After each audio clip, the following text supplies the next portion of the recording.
this little girl, Ja-yoon, is a top killer. She stands alone, facing several vicious dogs that surround her. Without a trace of fear, Ja-yoon single-handedly defeats all the dogs with a small wooden stick in her hand. 10 years ago, a mysterious organization altered human genetics. The children here possess superhuman abilities, with intelligence far surpassing that of ordinary individuals. Ja-yoon is their most successful creation, able to manipulate objects with her mind. Because her powers were so powerful, the organization felt that the experiment was out of control, decided to terminate the experiment and kill the girl. Unexpectedly, she killed the guards and escaped from the organization. A group of people, accompanied by hunting dogs, relentlessly chase after her. After running through the night, the girl collapses outside a farmhouse. As the sky brightens, the young girl is discovered by a kind-hearted farmer. The compassionate farmer calls a doctor to treat the girl. The doctor says the girl is not seriously injured, but the head injury she sustained may result in memory loss. Feeling pity for the little girl, the farmer and his wife,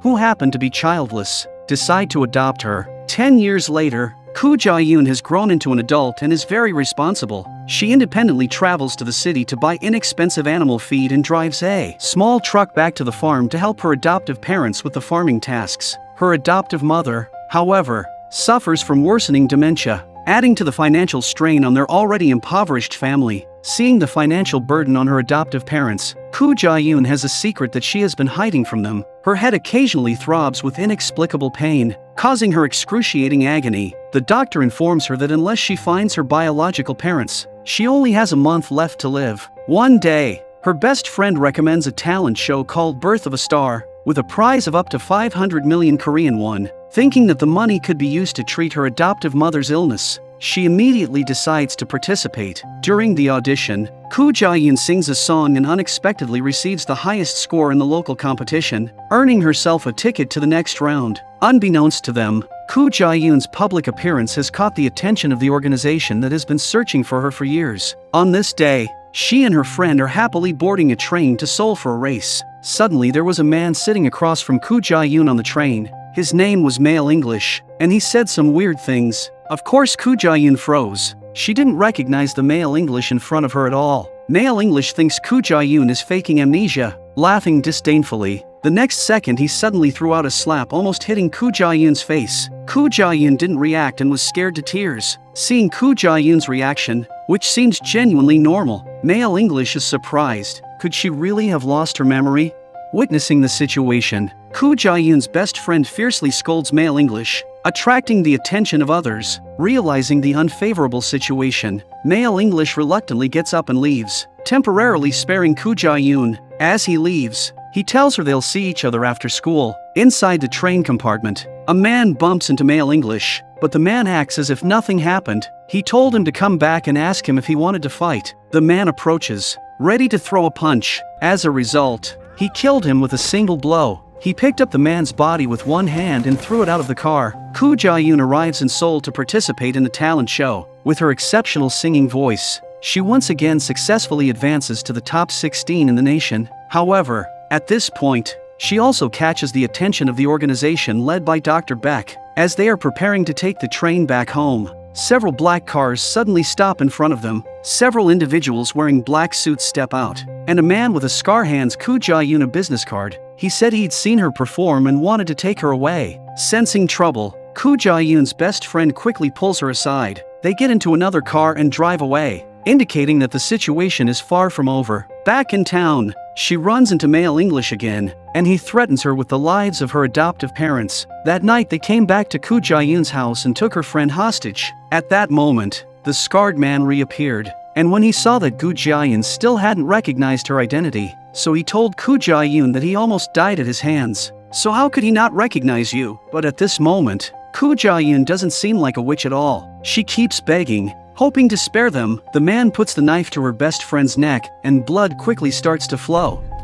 Seeing this, Ja-yoon's eyes instantly change. In a flash, she snatches the pistol, fires 1 shot, 2 shots, 3 shots, displaying a set of marksmanship without even blinking, instantly achieving a pentakill. Add to that the fact that the man had completed a perfect 6 kills, and her friend was instantly stunned by the scene. And at that moment, applause breaks out as Male English enters. Teasing Ja-yoon, He says she's too crazy, truly extraordinary. He grins and asks her best friend if Ja-yoon has been acting strange recently. Her best friend looks at Ja-yoon and asks what is peculiar about her. Male English says that Ja-yoon is either doing farm work at home or playing with you. She never studies, yet she is the top student in the entire grade. Why is that?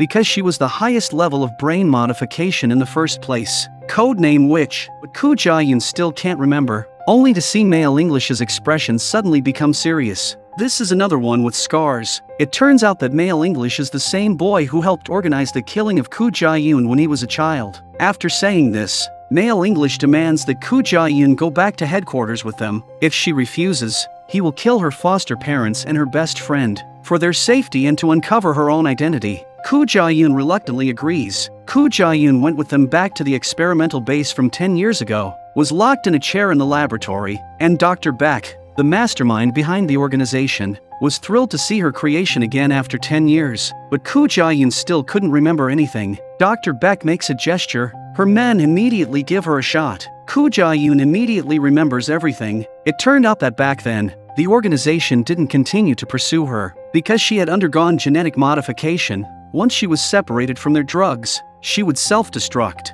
and they thought Ja-yoon was destined to die. What they never expected was that Ja-yoon was an exception and had survived for 10 years. Ja-yoon had already learned from the doctor that her time was running out, and she needed to undergo a bone marrow transplant, and at this moment, Dr. Beck wouldn't let her die. She's trying to hide the organization and control Ja-yoon to work for her. Then a second shot was given to Ja-yoon, and this one took care of her side effects perfectly, and she can use her powers at will, but they only last for a month. Dr. Beck asked her if she liked this gift. Male English suddenly realized that something was wrong. At this moment, Ja-yoon revealed her true identity. She never lost her memory. Not only did she possess superpowers, but she also had acting skills. Dr. Beck was still unaware of the truth, while Male English, who was lower in rank than Ja-yoon, instantly woke up to the reality. They had been deceived by her. It wasn't them who found Ja-yoon, but she who found them. She used her mind to instantly damage all the equipment in the lab. As a rookie attempted to capture her,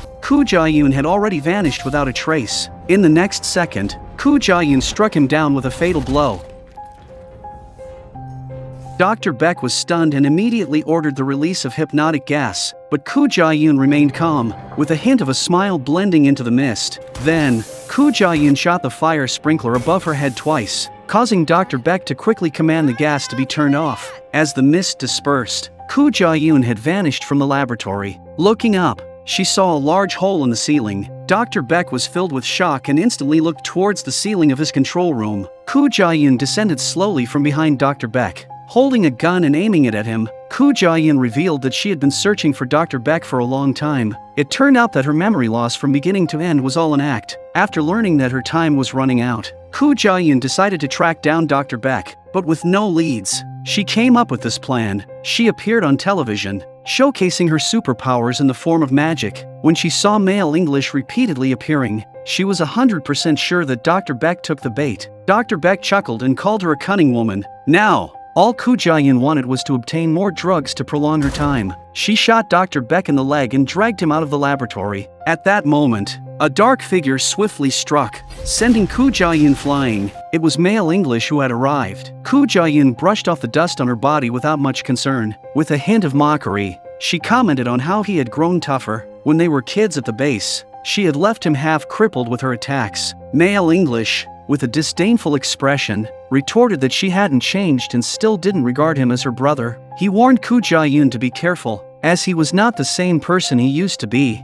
Ja-yoon questioned him, and in the next second, she pressed Male English against the wall with one hand and then tossed him aside. Male English became furious and started to fight back, each punch creating a large hole in the wall. But every punch is easily dodged by Ja-yoon. Ja-yoon grabbed him and pressed him against the wall, humiliatingly slapping him across the face. The Male English character retaliated, only to be slapped twice more. He grabbed Ja-yoon's right hand and twisted it, forcefully pushing Ja-yoon against the wall, fighting back like a madman. But Ja-yoon effortlessly dodged all the attacks and countered, forcing the Male English character to retreat. Ja-yoon calmly lifted her right hand and forcefully corrected the joint, putting her arm back in place. Throughout the whole process, she didn't even furrow her brows. The male English character refused to give up and continued to fight back. Then, Ja-yoon used her telekinesis to grab the gun on the ground. The male English character dodged behind the room's eaves, using telekinesis to control an iron box as cover and directing it to strike Ja-yoon. At this point, the outcome was already determined. In the face of absolute strength, Ja-yoon dominated the battle. In the end, both the male English character and Dr. Beck were killed by Ja-yoon. She returned to the laboratory and took the remaining 6 vials of the serum. Then she left the bloody base behind. Next, she arrived at the hospital and found her father and her bedridden mother. She placed the vials on the bed and told her father to administer them to her mother, dividing it into 8 doses, once a month. She promised to find a way to revive her mother afterward. She went outside the hospital and bid farewell to her best friend through the glass. She also longed for a normal life. But now, for the safety of her family and friends, she had to embark on a dangerous journey alone, continuing her search for a solution to the virus in her body.